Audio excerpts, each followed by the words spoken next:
All right. Got it. Welcome, everybody.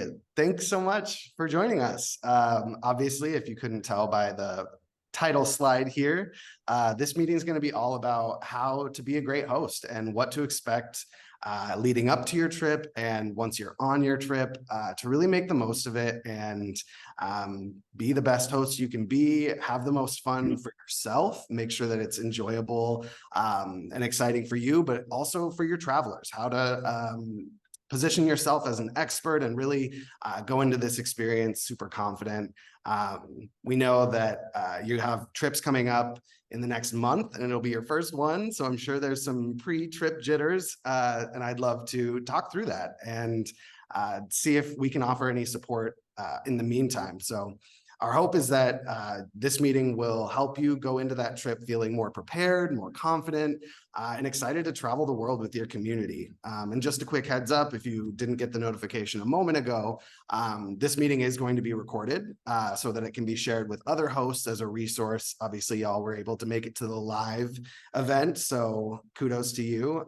You're the OGs. But we're hoping that this can be a resource for future hosts that are in a similar position. So let's get right into it. With the agenda today, we'll start with intros. You might be wondering who I am and who Mac is and why we're here to share this with you. So we want to give you a little background on who we are. Then we're going to dive into leading up to your trip, what to expect, how to communicate with your travelers to make sure everyone's on the same page, any pre-trip preparing you can do for yourself. Then we're going to stop for questions and just kind of keep it tight on that section right there. What to do leading up to your trip, answer questions on that. Then we'll dive into what to expect when you're on your trip, working with your local guide, different questions, FAQs that come up from travelers and hosts during that stage of the trip experience. Then we're going to stop for questions there again and kind of just open it up for y'all to ask us anything. So without further ado, let's just dive in and introduce ourselves. Mac, why don't you go ahead? Yes. Well, hi, it's us. This is actually a photo of me and Austin when we were in Costa Rica. He actually came on my trip with me that I hosted there, which was a good time. So I am a queer creator. My name is Mac, obviously, at the Daddy Mac on Instagram. Always love telling people my handle. I think it's hilarious. But yeah, so I have hosted 2 trips with TrovaTrip, one obviously to Costa Rica and then one also to Thailand, both of which were incredible experiences. And I had literally the time of my life and met some really amazing people. And just really got to connect with people that I wouldn't have met otherwise in a really fun and special and cool way. So I'm really looking forward to sharing some more information with you guys kind of about how the process works, answer any questions that you guys might have about it. Like I said, I had an incredible time, so I'm excited that you guys will be able to experience that soon as well yourselves. So it's nice to meet all of you. Yay! My name's Austin. I have been with TrovaTrip for 3 years now. Started back in 2020, and it's been really incredible to see how the company has grown, and even more so, getting to see all the trips as they're operating, the impact it has on travelers. Whenever someone asks me, what's your favorite thing about working at TrovaTrip, I always go back to the impact that these trips have on travelers. A lot of times, people that jump on a group trip are going to be folks that maybe haven't done a ton of traveling themselves, or it being that they're getting on a trip with like-minded people kind of makes it easier for them to take that leap and finally go see a new country. And so getting to see the impact we have on those folks. I know for me, the first time I ever left the country was actually on a group trip to Greece. And after that, I left my job and set off on a 5-month backpacking trip solo. So once you kind of get over that initial barrier of getting out there, it can really open the doors of travel. So that's what I love about it. I worked as an account manager. So similar to how y'all have your account manager that helps you sell and create your trips, I was Mac's account manager back in the day.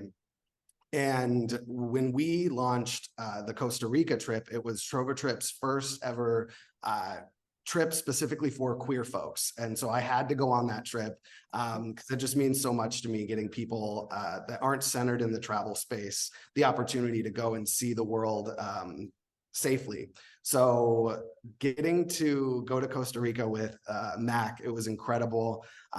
We started the trip by doing a welcome dinner where we all kind of connected on our life experiences and the struggles kind of growing up queer. And it just kind of bridged all of us together. And it made it feel like this is going to be really cool experience, not only to see Costa Rica, but also connecting with like-minded folks. I actually have a couple tattoos that I left the trip with. Mac is a tattoo artist. They're on my ankles, but I have a heart and a smiley face. So I got my nails done and put them up there as a reminder of how wonderful that trip was. Yeah, there's a lot of good memes from that trip, and that was actually, Austin, one of my favorite parts about it was the impromptu tattoos. Yeah, you leave more than just memories. Yeah, potentially tattoos. Who knows? Maybe on your guys's too. We'll find out. Awesome. So let's dive into leading up to your trip. Mac, why don't you go ahead and start? Yeah, so first things first, we have here connecting with your travelers early. So this is something that is like super important. Obviously, a lot of you guys have trips that you're going to be going on really soon, like next month and the following month. So I'm sure you've already got your group chat via Telegram all set up. Going forward though, on your next trips, definitely something that I found very useful for myself was, as soon as I had the trip confirmed, or I had like, mostly everybody that was going to be there all signed up, kind of getting a group chat or something set up for them early is really beneficial to you and also to them, because it makes them feel like you're excited for them to be there and to be on the trip, and they feel like already like connected to this experience and all the people that are going. And then they also get to kind of see who else is coming, and it kind of builds a little bit of that excitement. And it's also great for you to just kind of seem like you are like on top of things, and this is something that you really care about, connecting everybody. I did this via Instagram. I just set up like a big Instagram group chat with everybody that was coming. And it was nice for them too to get to look through and see everybody else and actually look at their pages, follow each other, and start chatting that way, whether it was in the group chat or just direct via DM. But this is a really good way to kind of keep travelers feeling connected to you and excited about the trip.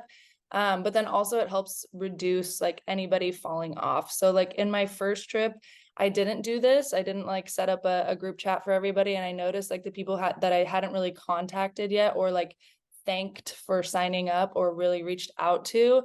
I did have a few people who ended up dropping out and canceling. Not that was directly because I didn't, express my gratitude for them coming or connect them early, but I think it does just add a little bit extra something to keep them excited, and like just knowing that like you really want them to be there, and getting everybody connected early. It's going to really help you with like making everyone feel, just stoked, and then also to helping you retain all of your travelers as well. Yeah. Yeah. And that kind of forays into the next piece here, which is sending out those payment reminders. So if you get all of your travelers like connected through a group chat, or whether it's Slack, Zoom, whatever, by kind of having that direct line of communication with everyone, not only are people going to be more excited about the trip because now it's like they're putting faces to names, and they're going to be less likely to cancel, but also TrovaTrip sends out deadline reminders. So when payments are due, when bookings close, things like that, we keep up to date with travelers, but they don't always open our emails. However, they're far more likely to open an email from a host, as that's someone that they feel connected to and that they're excited to hear from. So by including those payment reminders in your outreach as well, you're going to help make sure that they are as up to date as possible. And kind of speaking to that traveler retention, if people aren't aware of the payment deadline, they run the risk of getting to that 90-day mark prior to the trip and then not paying off their final balance and getting canceled from the trip. I know that happened to a couple of max travelers where they just weren't in the loop. So just putting that information in a place where you know that they're going to get it can definitely help keep them informed and make sure that you don't miss out on those travelers. Yeah, going off of that, I do have a personal experience with that. In Thailand, one of the girls that was coming on my trip was really busy and traveling at the 90-day mark prior to the trip leaving and wasn't checking her emails. And then she wasn't able to come on the trip because she hadn't paid in full. And that was something that I wasn't aware of either. Obviously she was notified by TrovaTrip, like, hey, we got to, you got to have the final payment in. But had I like been aware of that and like messaged everybody about that too, like, hey, make sure you get your payments in, guys, like it's, the deadline's coming up. That probably could have been something that could have been avoided. So that's definitely something important for you to kind of just like make it seem like you are like on top of everything and like you're looking out for your travelers, then also helpful for them. So that way, if they aren't looking at their emails, like they can be made aware of it somehow. Next is sharing your favorite packing tips. Austin, I'm gonna let you do this one because you have a lot of packing tips that you have a lot of experience with this. So Yeah, this is just a way for you to make sure that your travelers are as informed as possible on like what to pack. We do send out a list of things to pack. For instance, on itineraries with hikes, we'll make sure like, hey, make sure you pack, hiking boots, these kinds of things. But a lot of you are travelers. A lot of you have travel content or experience traveling. And so sharing those tips and tricks is always helpful for me. I don't know if anyone here does this, but I will never fly on an international flight without a foot hammock. For those that don't know what that is, definitely look it up. Airplane foot hammock. It just like attaches to the drop down tray. And it's just like it's exactly what it sounds like. It's a little swing that you can stick your feet in, and basically you can lay down on even the most like cramped seats. You can just like extend your legs, and it changes everything. And then if you put your little feet up on the hammock, you can curl up in a ball and just snooze. I can't sleep on planes without it. But then I also have my turtleneck pillow. I have I don't know what they're called, but like the things that go over your eyes to keep it dark. So just like all of those things help me stay comfortable. And obviously I did a lot of research before going on my big trip that's now something that I would share with travelers is like, hey, heads up, this has been my experience. Here's the things that I do getting ready for flights.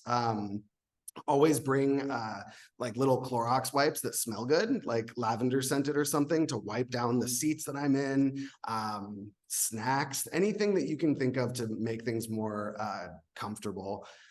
Share those things. And then also reminding people to book their flights. This one can be tricky. So it's important to remind folks to book their flights, but you don't want to get so involved with people's decision making when they're booking flights that they are coming to you nonstop about like airline questions, or if something, as it typically does, something gets delayed or goes wrong, that they feel somehow that you should have been preparing them for it because they leaned on you so much for the flight booking process. So when it comes to booking flights, give advice in terms of like, using Skyscanner or Hopper or different apps, but really leave the like decision making on the type of flight they take, whether it's like layovers or direct flights or what airline they use. Those are decisions that are personal. So you want to keep those to them.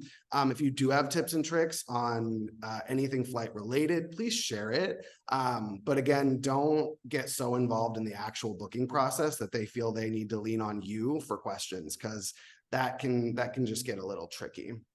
yeah, and it might seem pretty obvious to like tell everyone, hey, make sure you book your flights when you've already paid for this trip that you're for sure going on. But that is definitely something that's really important, just because obviously the closer it gets to the dates, the more expensive that it gets. On my trip to Thailand, there was a lot of people who hadn't booked their flights yet. And this was like the first summer that restrictions were really getting lifted everywhere from COVID. So flight prices were going up, and we're like pretty much back to the normal prices that they used to be. So a lot of people that were on my trip weren't prepared for that, and they didn't book their flights early on, like when they had booked the trip.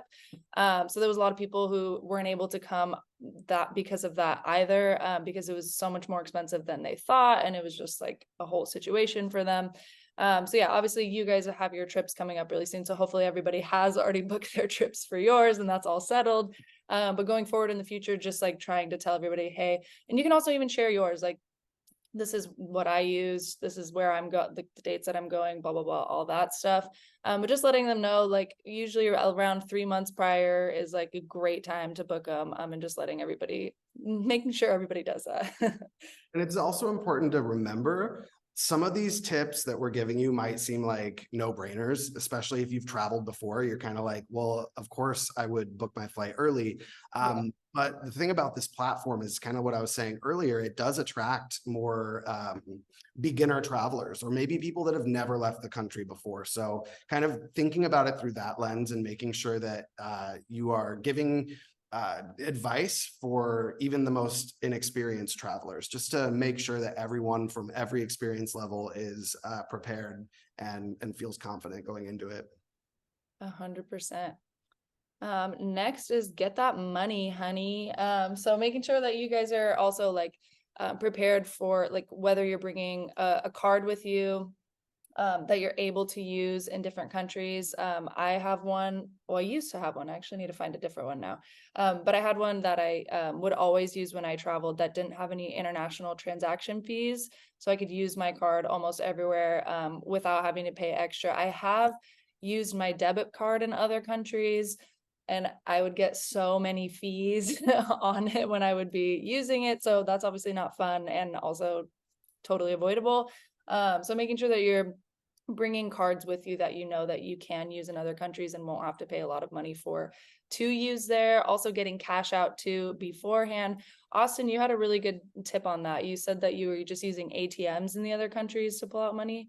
Yeah, it really depends on, what your vibes are. I think letting your bank know, obviously, hey, I'm going to be traveling, these are the dates, and then seeing if you're able to pull money from the bank prior to going. So let's say a couple $100 or whatever you think you might need at that time for your trip, getting that ahead of time so that you can go into it with cash in hand.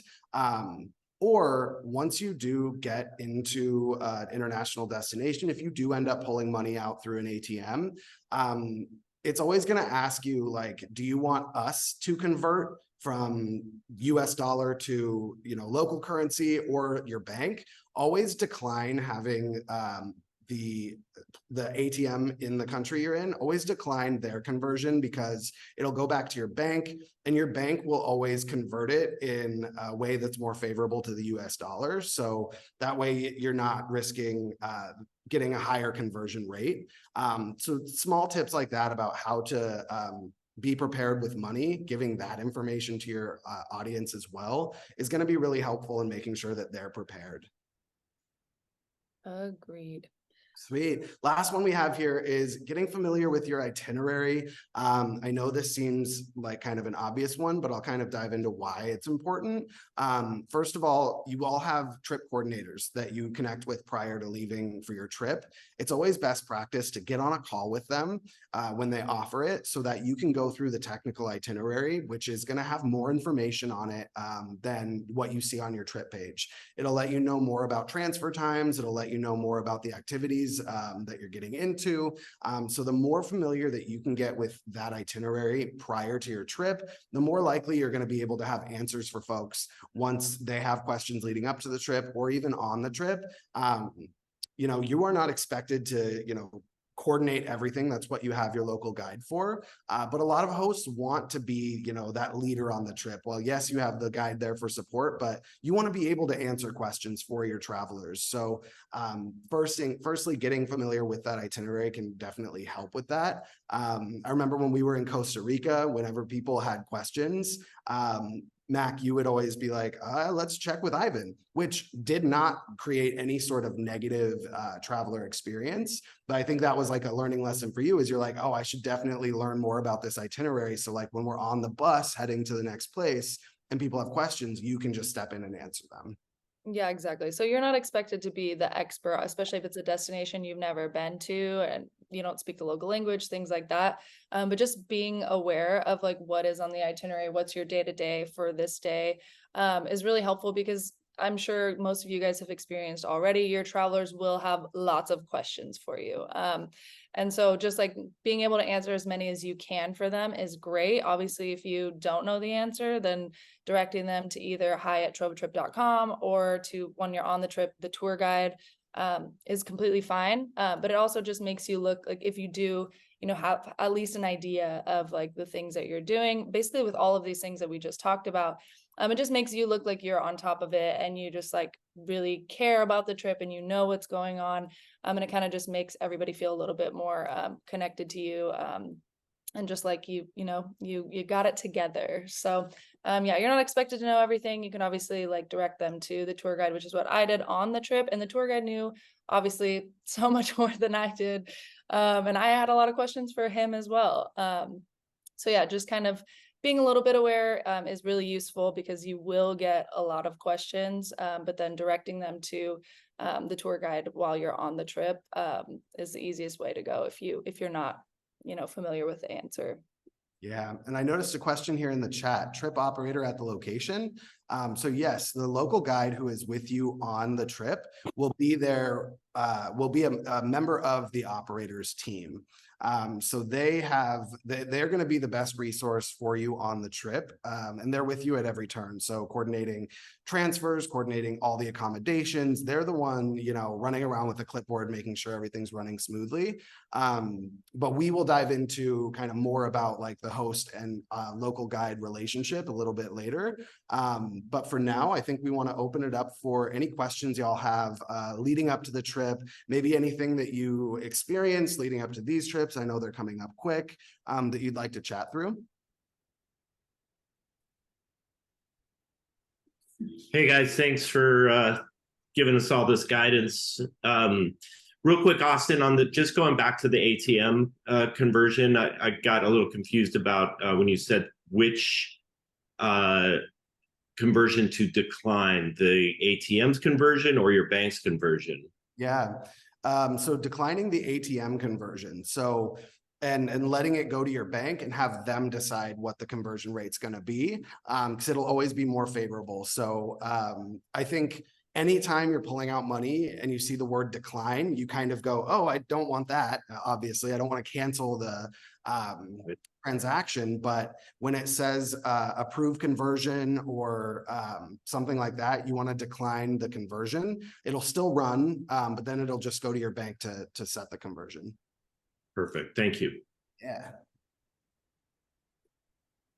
Any other questions about leading up to a trip, especially around like rallying your travelers prior and giving them the information they might need? How was your experience with that? And is there any way that you feel TrovaTrip can help out or support more in that? I guess I'll chime in really quick. We just got our Telegram app link. I guess it was like less than a month before the trip. Yeah. And I think that is a good idea because we had their Instagram handles. We could have maybe done the Instagram group, but we know most of our travelers on our trip. So we've just been touching base with them, and we had a Zoom call like a few months ago to kind of connect people who want to jump on that. But I think it would be nice maybe if TrovaTrip sent, if they want everyone to communicate on Telegram, which most of our people didn't have yet because everyone has WhatsApp and texting and stuff, but to send that like really early, maybe once the trip is confirmed, because then it is nice now that I'm getting everyone on there. Like it is nice to have a place on the phone where we can all send little resources like these are my favorite packing cubes and stuff like that. So I think maybe if that could happen earlier rather than right before the trip, that would be awesome. Yeah, that's a great point. I know the reason why we set it up later is because we also introduced the local guide there, and our trip coordinators aren't sure who the local guide's going to be until closer to the trip. And that chat is more so meant to be like, while on the trip, this is where the operator communicates with the host, communicates with the travelers. But I can definitely take that away and see if there's an opportunity for us to get travelers in there sooner, especially if y'all think that that's going to be helpful in just coordinating and rallying everybody. I mean, that way, because I didn't want him to make them join two groups, like, Right. and confuse everyone, like, we're all going to be a group here. Now we're going to, you know, so yeah, we're trying to keep it simple, but it is really fun to have everyone in the same group so we can all chit chat. Thank you. Of course. Yeah. I have a quick question. Yeah. Is there any way to take advantage of the trip that I'm going on? I'm going to Madagascar in a couple of days, and with looking into the future and potentially doing another trip with you guys, is there something I should be doing along the way to really capture a ton of content with the group, going through a lot of the activities to then better sell and the trips out going forward? Is there things that I can be doing and looking for to make sure I take full advantage of the advertising and marketing aspect moving forward? Yes, love that question. So are you running any like workshops or any like host-led courses or anything during the trip? I'm just following basically the itinerary that came with the trip, so I'm not doing anything outside of that, I don't think. Cool. Well, the reason I ask is that it's always great when you have like kind of an engaging group setting, especially like if you're going to see some really scenic or Instagrammable spots, making sure that you do capture content there, but ideally it's content that shows people having fun, engaging with each other, because what really sells these trips, especially like renewal trips, so the ones that you're going on prior or post your first one, is really that community aspect, because it's not just traveling and it's not just traveling with you, but it's traveling with a group of like-minded people. So the content that you're creating, if you can capture that piece of it, if you can really have it be like emotional, kind of like emotion driven, that will really help selling future ones, especially when talking about the experience folks had, because then you can use the reviews that they leave. So the people that had a really great time, that spoke highly of you as a host, that talked about how fun it was to connect with others, kind of pairing that with that content of everyone connecting while also highlighting the location and the destination and the activities, that is going to really set you up for that next trip to be able to sell why they should want to come on a group trip with you. Because you can sell the destination, but selling the community aspect is going to help a lot more. Okay, that makes a lot of sense. Thank you. Yeah. And Denise, I see a hand raised. Yes, hi. I have a question about the Telegram. I started a group chat on Instagram, and so when the Telegram email came out, I reminded everyone, hey, you can now sign up. But like only 3 people really downloaded the app and signed up to Telegram. And so my question is, like, how needed is it? Should I really push for everyone to sign up? And is it going to be the only way that we can connect to the guide prior to the trip? So yes, some of the benefits of being in that group chat, like if someone doesn't want to join for whatever reason, they don't have to.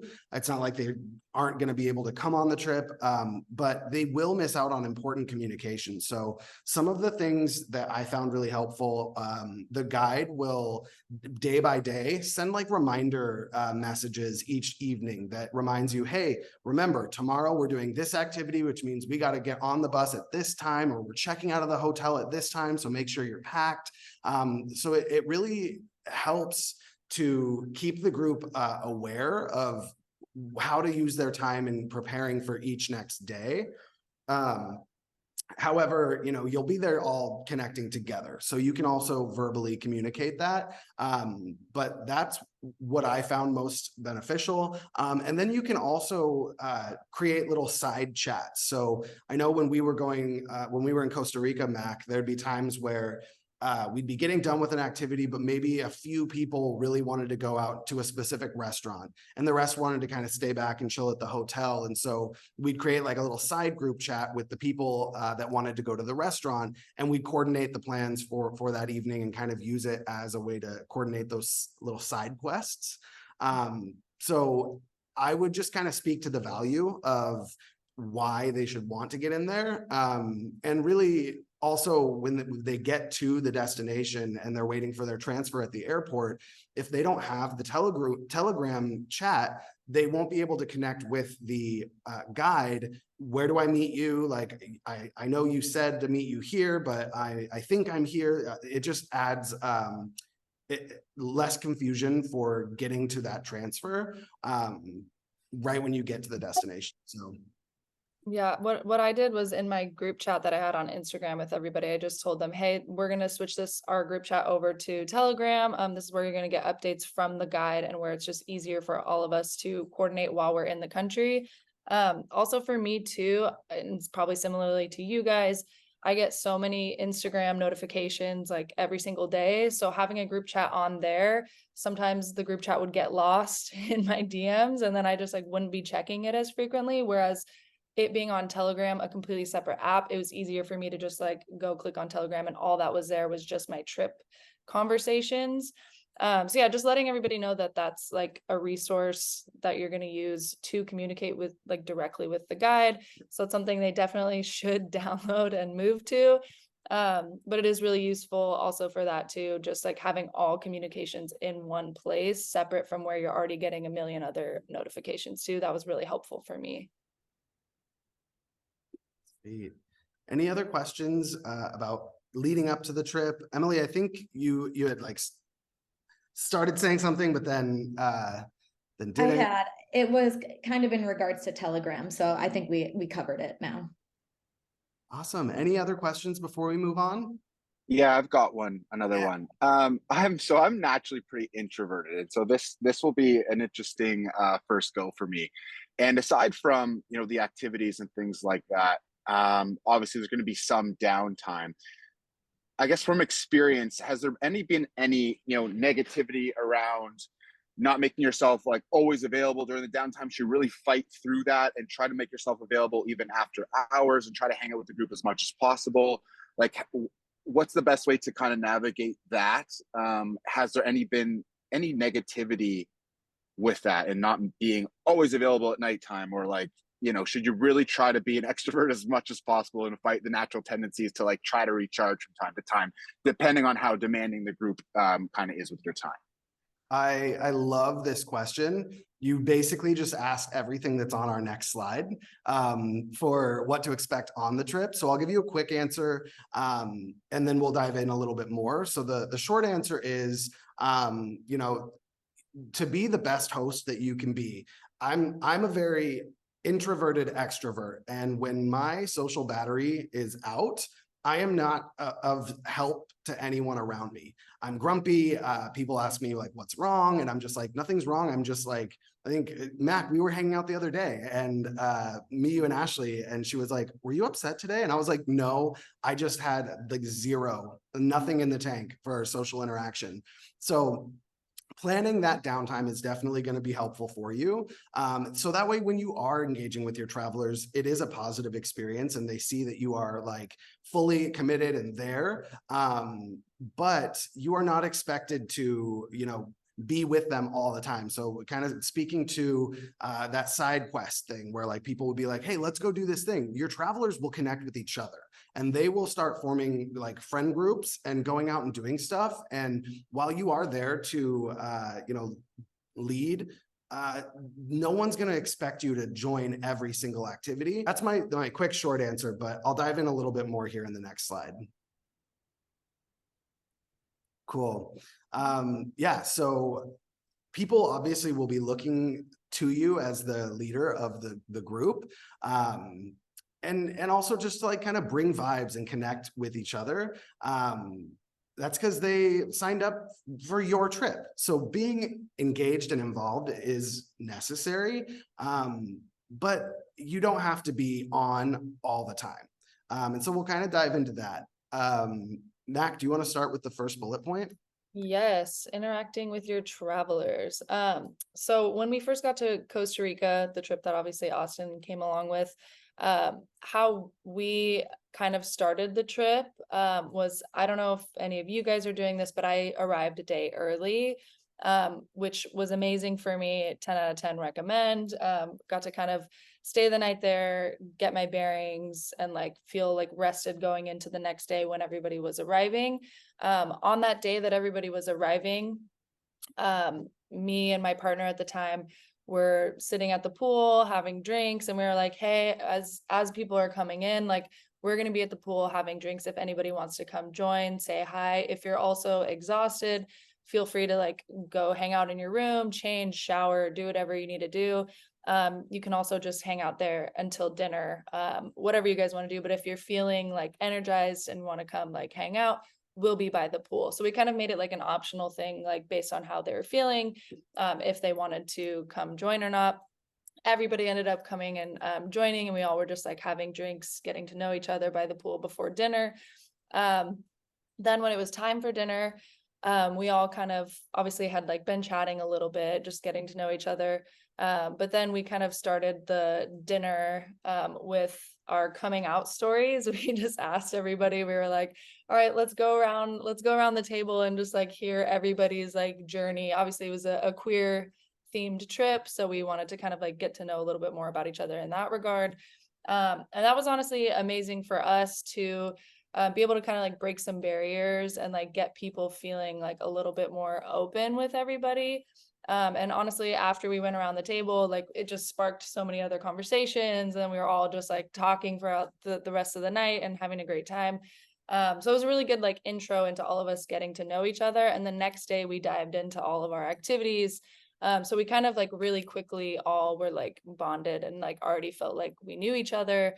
So just interacting with them in a way, like it says they're having conversation starters in your back pocket.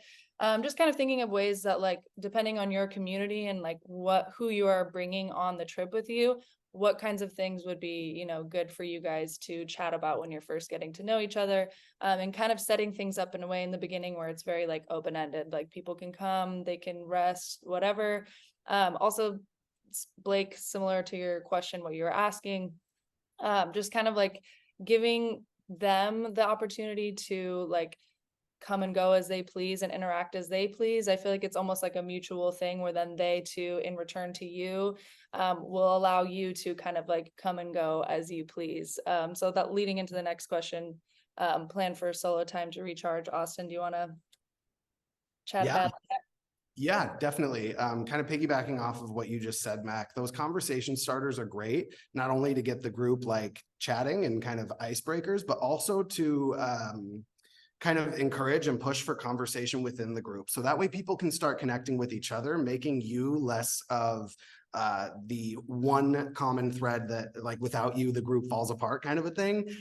So that way, when you do have to plan for that time to recharge, you have your group activities, and you know, maybe afterwards one evening, people are starting to chat about, oh, what should we do tonight? What should we do after? All you have to say is, oh man, I am just so tired from today. I'm gonna head back to the hotel room and chill. But y'all feel free to go and have fun, and you know, keep me posted on what you get up to. Nobody will look at that and be like, what, you're not joining us? Because like, as long as you're there for the activities, that's all good. And like I said earlier, to be your full self in those moments where you do need to engage with your travelers, it is in their and your best interest to take that time to recharge when you see it's necessary. So just being mindful of scheduling that around the group activities. And then if there are any one-off activities that you're like, you know, this could be fun, I'll join for this.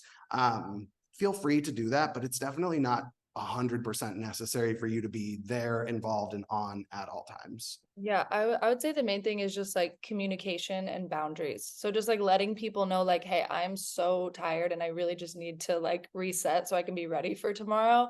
Like nobody's gonna fault you for that and like be upset about that. And I had to do that a couple of times too, because there was a lot of nights when like there was some girls who wanted to stay up and play games or, you know, go out and do different things like that, which most of those things I did join for. But there was a couple days like after we did a bunch of activities that I was like, guys, I gotta go to bed. I'm almost 30, like I'm getting older, like I don't have as much energy as I used to just like go for like every single night for like 6 nights in a row. So yeah, just like letting them know and just like communicating, but then also making sure you do have those boundaries for yourself so you can like fully show up for the next day is really important. Yeah, and I'm Sorry. also, oh, go ahead. No, sorry, I just have something that I'm doing for my trip to help with that. It's kind of like a little tip is I did a bunch of research of what they can do on their free time with or without me so that I can have it on my back pocket and say like, hey, I'm not going to go to this because I have to plan for something else, but you guys can go to this. And that shows that I put interest in the tour, but not me actually physically having to go if I don't want to. If I want to, I go, but if not, at least I have that to kind of give them and they would rely on my recommendation, you know, versus them trying to Google and figure out something last minute. Yeah, wait, that's amazing. I love that. Yeah, and I also did a similar thing too, where like if I knew some people on the trip were going to do something else and somebody else asked me like, "Hey, what are you doing?" I'd be like, "Oh, I'm staying in, but this group is going here if you want to go join them." Just like put it in the Telegram. And they were able to connect that way. So that's a great idea. I love that. Yeah. And I also had just had another thing pop into my mind. When we were in Costa Rica, we did the volcano hike kind of day, like our first full day. And Mac, you got really sunburned from not putting on sunscreen. And so the next day we had a canyoneering activity, which was an optional activity. And Mac was like, I am way too sunburned. I need to just chill today. But since it was an optional activity that people had to pay for beforehand, you just hit up the group chat and we're like, hey, y'all, I'm super sunburned, but does anyone else want to do this in my place that didn't sign up for it? I think Marinda actually joined, and she was like very afraid of heights and like conquered a fear and had a great time. So yeah, taking those moments to step back it's never seen unless you're just super disengaged. It's never going to be seen as kind of like a what the H moment. But that leads kind of into the next one. I love, Kayla, how you did your research, like here's some things that you can do, but you can also work with your local guide once you're on the trip. Hey, what are some fun things to do? I remember when we were in Hako, he gave us some really good tips about like, hey, these are the cool bars that you can go to. Here's like how to get a cab. Here's like safety tips, you know, don't go on the beach after dark unless you're in a large group, and just checking in with them, especially if you have this list, you can show that to your local guide and be like, hey, here's some things that I'm suggesting. Is there anything that's missing? Is there any additional information you feel like the group should know? Because they're experts on that destination. And so they might be able to say, oh yeah, this restaurant that you chose on this list, it's really great, but you have to have a reservation at least a day in advance. You know, they might have those little tips. So just looping them in can also be really helpful. And kind of opening it so that your audience or your travelers know they can also go to the local guide with questions. It doesn't have to always come from you. You can be upfront and transparent that like, this is also your first time in this destination. And that's why we have this local guide here, is to give us these tips and tricks. Our local guide, Ivan, was like our best friend on the trip.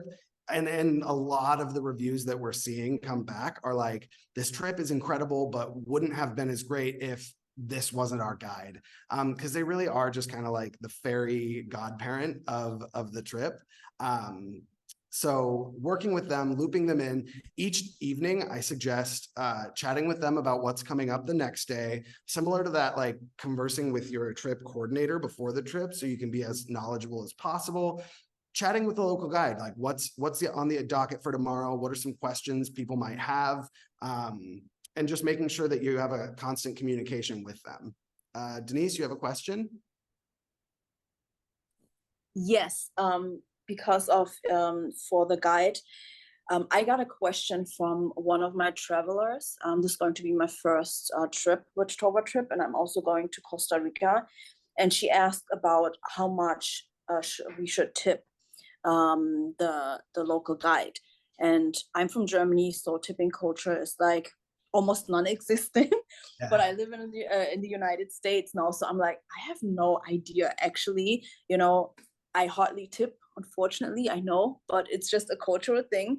But of course, I want to tip the guide and I want to help out, letting people know so they can calculate it into their budget. Yeah. Yeah, that's a great, that is a great point to make. I think standard for, traveling and doing group trips is $10 a day. There's also a pre-trip tipping guideline that's sent out as a resource from the Trip Experience team that you can check out. It's also located within the portal, so your travelers can go in there and see it. You can go and see it. But yeah, $10 a day is kind of the standard. But if someone, isn't able to afford that, or, any sort of tip is going to be appreciated. There's definitely not a hard expectation that every single person is expected to tip.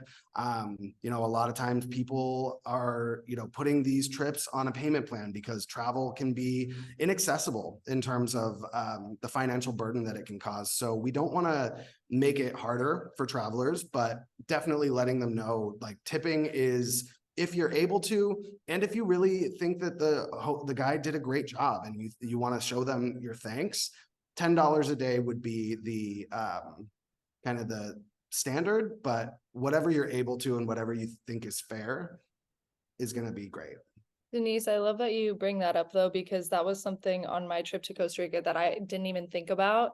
And then like on the last day, I was like, oh my gosh, I should have brought this up to everybody, but I didn't even know myself. But like, it's nice to be able to let people know beforehand, like, this is something that is not necessarily an expectation, but it's like, would be really nice just so you can put it in your budget and be aware of it. So I like that you bring that up. And that's a great idea to share it with everybody. So that way they know, and they can prepare. Yeah, it looks like we got a question. Yeah, we've got I'm just curious about per person, we've got a handful of couples on our trip. So per person, per couple. I'd say per person is typical.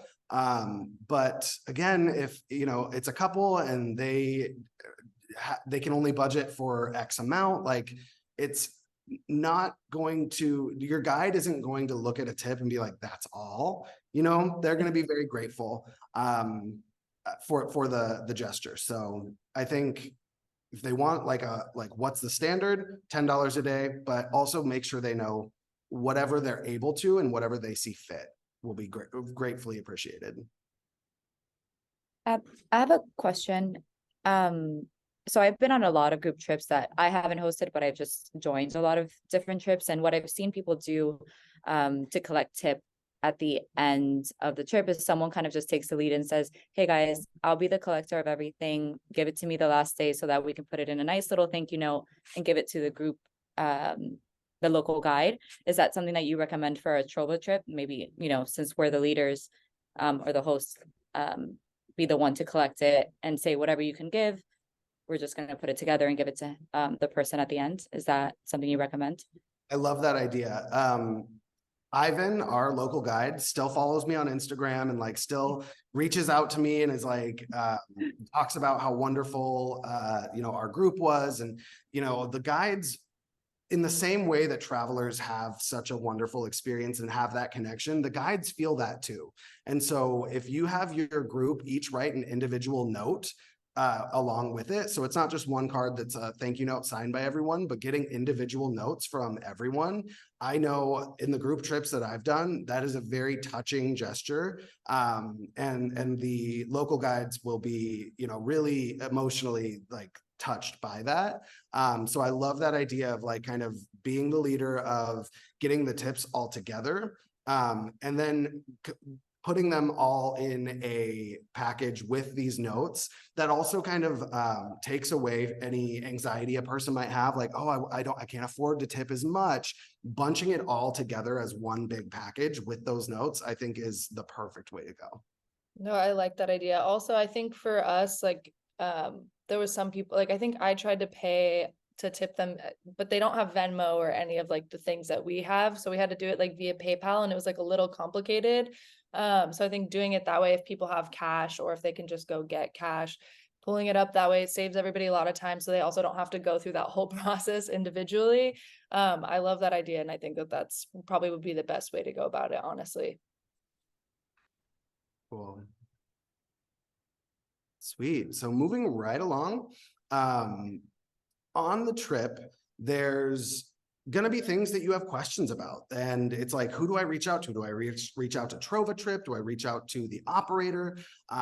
Should I just talk to the guide? And for the most part, 9 out of 10 times, the local guide is going to be the person you go to. They're going to be able to answer questions. If anything changes, like I remember when we were in Costa Rica, we had a kayaking and snorkeling activity, but there was an algae bloom that made it so that we weren't able to do the snorkeling piece. Things like that can come up on a trip and things can change. So making sure that you get that information from your guide so that you can communicate these unexpected changes that might come up to your travelers and that they know why it's happening so that they don't feel like it's just like due to ill preparedness or what have you. And also when it comes to like a crisis, let's say somebody gets hurt, God forbid, or somebody, needs something and it's kind of feeling like a little bit of a crisis situation, lean on your guide. They are trained on this. They are experts in, what to do. So letting them kind of be the hero, if you will, because you don't want to run into a situation where you try to help and then you don't end up helping and the guide wasn't looped in. So when it comes to emergencies that the guide isn't able to handle, or they're not available, you will also have the information for your trip operator, like the emergency contact information. It'll be on the itinerary page within the trip portal, but it will also be a pinned message in the Telegram group chat sent a few days before the trip begins. And sent via email about 30 days prior to the trip. You have this emergency contact information for emergencies. So this is, we are, out on an excursion and the guide isn't here and we, are lost, what have you. If the guide's not there, that's the only time that you would ever really need to communicate with that emergency line. If there is an unexpected change to the itinerary that you or your travelers are upset about and the local guide lets you know, like, this is why it happened, reaching out to that emergency line to say, you're upset that you're not snorkeling. I'm not saying any of you will, but that isn't the best use of that line because it is for emergencies. So making sure that you're communicating with your local guide, remembering that the local guide is the authority on the trip. They are the ones that are, coordinating everything. And if they deem something as unsafe, then we need to listen to that. So just remembering that and working with your local guide on things that might change or come up instead of against them, that's going to be the best experience for you, your travelers, etc. And then also it's sometimes the best person to contact is your trip coordinator here at TrovaTrip. There's one thing that is important to remember, and that is there's time zone differences between us and you. And we are in the office Monday through Friday, 8:30 to 5:30 p.m. Pacific time. So there are going to be times where you might reach out to TrovaTrip and we're not available. And that's why you have a guide and the operator in the destination. They are the best people to work with. But reasons that you might need to reach out to Trova or your trip coordinator would be issues with Telegram. We are coordinating the Telegram group chat. So if somebody can't get in and needs to be added or something broke in the Telegram group chat, you can reach out to us for that. Also, if somebody is violating our community guidelines. So we have community guidelines set for all travelers and hosts. And if you need to report something sensitive that happened on the trip, you need to report it to your local guide, and then also let us know about it so we can investigate.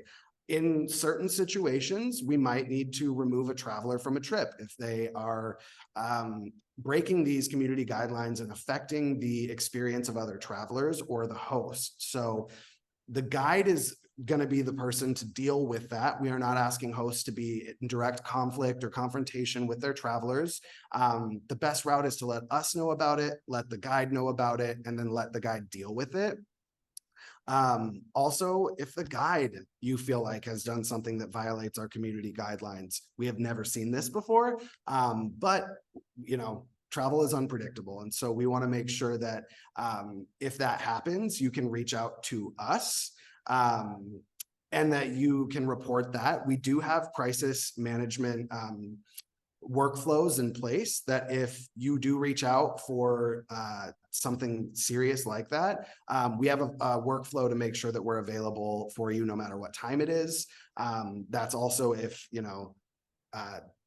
the guide has gone missing or something like that, and you're not able to contact the operator, you can reach out to us via phone and we will be able to get back to you in case of an emergency.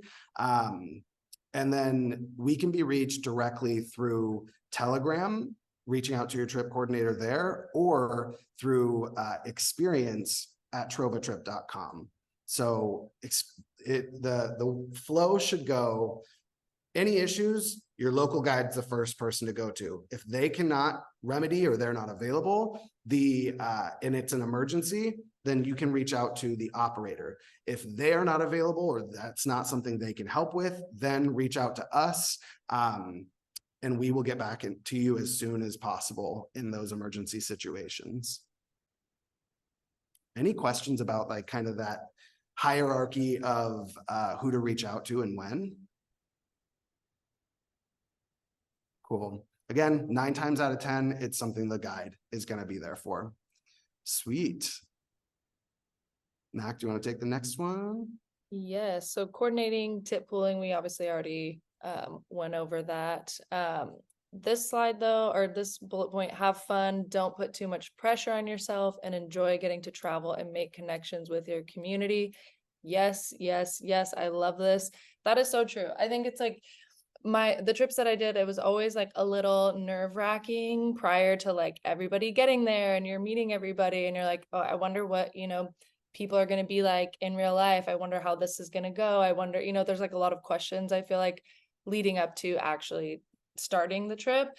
So it can be like a little nerve-wracking, like I said, but definitely just remembering like you're all there to have fun. Obviously, these people are coming on this trip for a reason. They obviously follow you, like you, and are excited to, get to meet you and also the rest of the community that is coming on the trip. So just remembering that you're there to literally have fun, and you basically are just like another traveler. Like I tell people this all the time, like host for me was like a loose term. Like I was the one who like obviously got everybody together to come on this trip and basically made it happen.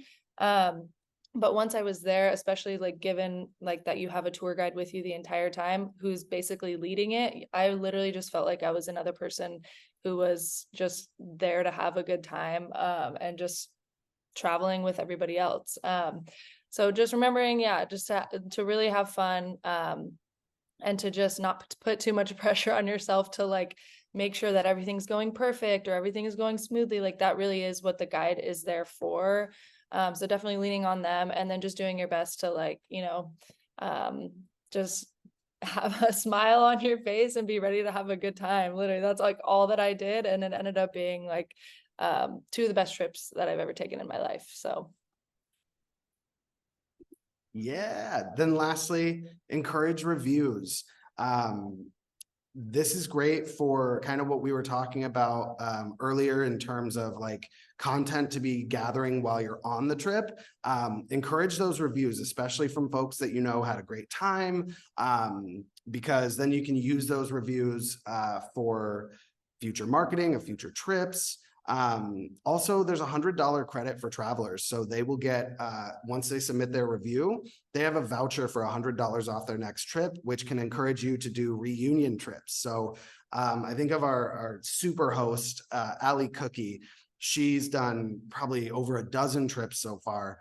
And sometimes she does trips solely for groups that went on a single trip together. So it'll be like the Iceland reunion trip in Morocco. So they'll get everyone that went on a trip together to do another one, and they can use that $100 voucher from leaving a review to use towards the next trip with you. And it also gives them the opportunity to speak on different areas of the trip. So how was the host? You can get actual reviews about you as a host. That's great to use in marketing. About the guide, you can get reviews about the accommodations, the itinerary. All of these are really great to then be able to use for future trips. And then once your trip is done, you'll also have a post-trip feedback call with your account manager and can debrief about how everything went. It can kind of inform how you want to run your trips in the future. So having a pulse on how your audience also felt about the trip will inform kind of what you want to do going forward, and you can work with your account manager to set up those future trips with that new learnings in mind. Sweet. And then the last note here is extra credit, obviously, but giving your travelers a little goodie bag or a gift of some sorts. Some hosts will do brand sponsorships or brand partnerships and say, hey, if you get us these freebies for my travelers, I'll create content on this trip and promote it, and obviously promote your brand as well. We've had people partner with Ed Bauer on an outdoors trip, and then everyone, they took photos and did reels and videos wearing the gear and then promoted it. We had a similar thing with Body Positivity trip, size inclusive swimsuit brand shared free swimsuits with all of the travelers there. They did a workshop and was able to create content with all of those free swimsuits that the girls get. And then it also is a great way to forge a new partnership or become an ambassador for a brand. That's just one idea though. Handwritten notes go a long way. We had a Trova employee that recently went on a trip, I believe to Portugal. And at the end of the trip, the host wrote really sweet notes to everybody. And they were just very personal, and it was something for them to take home and remember their connection with the host by. So especially if you're worried, like, I'm going to have some downtime, so I don't want to feel like people think I'm disengaged, by doing that and kind of like pinpointing what about each person stood out to you or what made them special, what made the connection special. Having that as kind of a bookend to the trip of like, this is what the impact of meeting you has been for me. It can just give people something really positive to take away. It looks like we have a question from Denise about accommodations. Huge anxiety about people not liking the hotel rooms. How would you handle complaints about the accommodation? Austin, do you want to chat a little bit about that, and I can add to it? Yeah, so it's best to chat with your local guide on it. Why were these accommodations picked? There was a really cool activity that our VP of trip experience did with us, because a lot of times, a host will be like, hey, why do we need to be in this hotel? I found this other hotel in the area that has, rooms available. Why can't we just go there? And there's a lot of reasons. One, not every hotel accepts groups. Hotels historically don't prefer groups to stay with them. Also, when thinking about the itinerary itself, hotels have to be in a specific location for the activities that day to work out. If it's an hour ride from a hotel to an activity, that can make it impossible to run the trip as is from that hotel. So the location of the hotel is also important. We also have to have breakfasts every morning included on all of our itineraries. So there's a lot of reasons why a hotel needs to be picked. And so if folks have complaints about the hotel, speaking with that account or the guide on why was this hotel picked, and giving your travelers the why behind it can definitely help them understand, if this hotel isn't as nice as I would have liked it to be, or let's say a hotel change had to happen. Let's say hotels flooded 2 days before the trip and there had to be a quick change. There's a lot of factors that go into it outside of just looking up a hotel and moving to it. So chatting with the guide about why hotels were chosen will definitely help you be able to explain that to your travelers.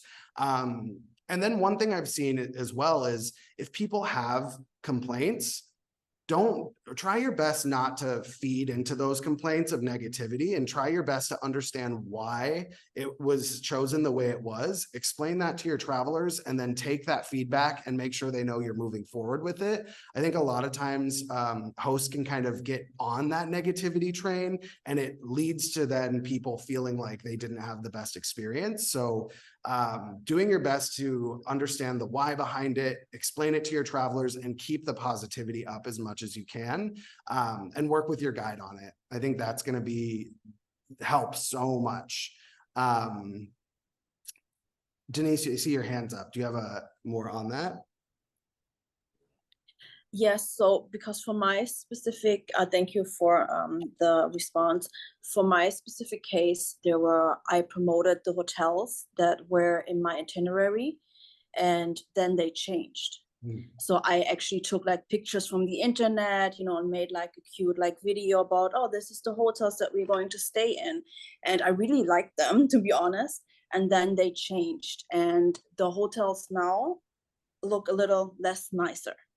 Okay. So that's why my worry is I already explained to them that due to maybe people are still booking in, that the hotels can't be like really 100% confirmed until the booking is closed. So I already explained that to them. But I just really want everyone to have a great time, and I don't want them to be disappointed when they step into like the hotel room. So that was just this is actually my biggest concern. Yeah. About the hotel rooms. Yeah. So the way that I would navigate that is, you are not going to be spending a ton of time in your hotel. That is one thing I remember from Costa Rica. The hotels were lovely, but I really wasn't there much. So also kind of just like finding ways to make people feel more comfortable with it if they are in any way, shape, or form feeling some type of way about the accommodation. And then like, it sounds like you've already reached out regarding this, given the explanation of like why the change had to happen. But just connecting with your guide or with your account manager to get more information on the change. So that way you kind of go into it with ways to quell that anxiety that people might have, or the frustration people might have in that situation. Cool. Emily, I see you have one question, and I know that we are running a little short on time. So I'm going to touch on this, and then we're going to move to the next slide. And then if anyone has more questions, we'll do a Q&A at the end. Emily says, I have a big group, 24. Good job. I'm nervous about being able to get connected with everyone. We will be camping, so we'll be spending a lot of time together. But did you feel like you had to lead conversations, or that they flow naturally with a large group? What could you recommend for any night one icebreakers? I think icebreakers, like, what are people like? Think about the content you create. Think about the reasons why people are following you. Think about what about your take on this content or on this specific space makes people excited to be a part of that community, and then form questions around that. So Emily, I'm so sorry, I'm not familiar with your content or your brand, but I'm assuming it's outdoor related. Yeah, it's outdoorsy girl hiking content. Love it. So speaking about like, what is your experience getting into this? What does nature mean to you? What do you feel when you are outside? Like what draws you to it? Those kinds of questions, because then people can find similarities connected with everyone's kind of like-minded reason for being there. And then that will spark conversation within the group. And then doing those icebreakers on the bus. So if you have a long bus ride, like switching up who you're sitting by, having moments for people to connect with each other. Naturally, people will flow and they'll find their people within the group. Everyone knows that you are the leader of the trip, and that you can't be connected to every single person at all times. That'll be really apparent to folks. So they'll naturally group up with the people that they connect most with. And I think for the night one, having those icebreakers, but then after that, I think you'll find that it's just a really natural connection. Some folks will join, especially on a bigger group. They'll kind of group up in subgroups. Yeah, I would say answering your question about feeling like, did you have to lead the conversations? I would say day one is like kind of the only time that I felt like I was actively trying to like ask people questions, rally everybody together, kind of like really making sure everybody's like comfortable and all that. Beyond day one, everybody was already off doing their own things with each other. It was very, yeah, it flowed very naturally. Especially like Austin said, like asking those questions that are kind of relevant to the community that's coming along. So like we said, for us, everybody sharing their coming out story for our queer trip, it was just like obviously made sense to ask those questions, and then also really got everybody feeling connected with each other in those ways. So mostly it was just, yeah, day one kind of just asking people those things, and then from there it was just like super natural and easy, and everybody was just hanging out with each other. So Okay, cool. Thank you. yeah. So let's head to this last slide here. And then I want to open it up for questions for folks that have more questions or want to stay past the 12:15 time frame. So when thinking about kind of like what your relationship is with the guide and what your partnership is, this is a slide that'll be really helpful to make sure that you and the local guide work together and not against each other while on the trip. So this is just kind of, yeah, like a little cheat sheet so that you know who does what, and you can really shine in your role as the host without stepping on toes of the guide. So Mac, I'll let you chat through this since you were a host. Yeah. So yeah, we kind of like touched on a couple of these things already, but I think the main thing just being that understanding the guide is the expert of, you know, the tour and the trip, and just kind of letting them like lead the way and make the decisions, and kind of like respecting their like authority, I guess, in a way. So like Austin said about the guide in Iceland saying, please don't go off the path, listening to them, obviously, because there are reasons that they're doing that, and saying things and telling you to do certain things. In my experience with the guides, like both of the ones that I had were incredible and so much fun and so cute and sweet. And you really do end up like creating great connections with them. Like we went out in Costa Rica with our guide, Ivan, and it was such a great time. He didn't stay for too long, but it was really cute that he like, you know, came with us and was actively like, you know, excited and like wanting to be a part of the group. So you will have like really cool, fun relationships with them. And I think that is super important into having like a positive and really good trip experience, is letting them do all of, you know, the managerial type stuff. And then you really are just there to rally the group, have a good time, and kind of just make those connections with people. Like I said, I really felt like I was just another traveler. I wasn't anybody like super special, like this influencer or creator that everybody was there to just like come meet me and hang out with me. It was, we were all just like one and the same, having a good time all together. So that's really your only role, is just to enjoy the trip as well and have fun. And the guides are a wealth of knowledge also. Like they answer obviously a lot of traveler questions, but they also answered a lot of questions that I had, because when I travel, I love to learn about like the culture, the history, and different things like that. So I would be constantly asking questions like, okay, why do they do this? Or like, why in Spanish do they say this? Or like, what food, like, where did this, you know, like just asking like the most random things. They would know so much information about it though. And they were super happy to like answer those questions for me, and excited that I was like interested too. So they really just, they have so much information to share, and are a really great resource and tool for you as a host to be able to lean on and utilize.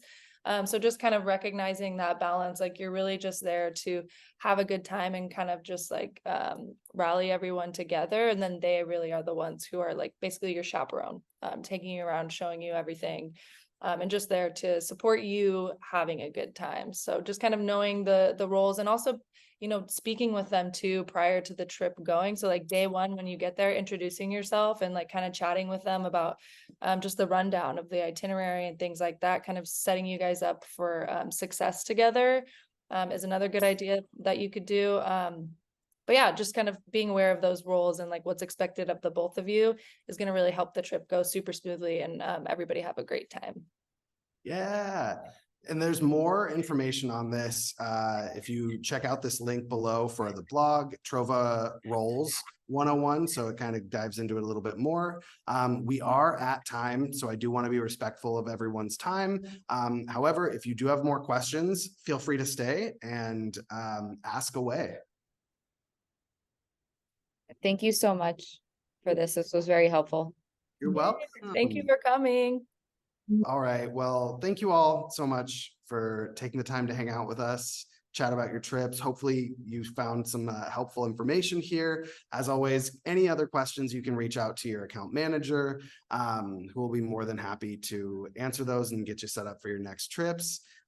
This has been such a pleasure. So I appreciate you, and I hope you have a wonderful rest of your day, everybody. Yeah, I hope you guys have fun on your trips. Enjoy Safe it. travels.